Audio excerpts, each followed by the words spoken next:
السلام عليكم. هي الناس بتبدأ فيديوهات اليوتيوب ازاي؟ السلام عليكم، ازيكم؟ صباح الخير، صباح الفل، مساء الخير، عاملين ايه؟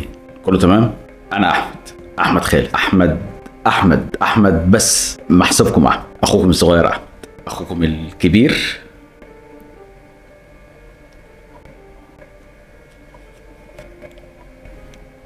انا اسمي احمد. جاي اعمل ايه؟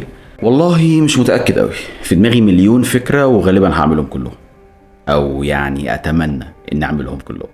اوكي، انا جاي اتكلم في ايه اصلا؟ انا بحب السينما. والله كانت حلوه قبل ولا لا بجد.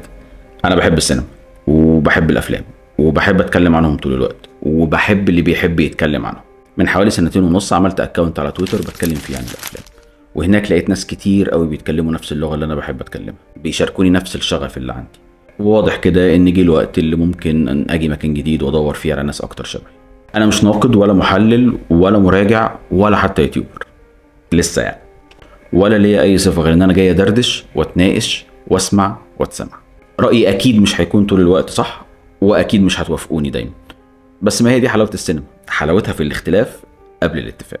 الحاجه الوحيده اللي هقدر اوعدكم بيها انكم هتسمعوا رايي انا، اللي انا مقتنع بيه واللي انا مصدق فيه.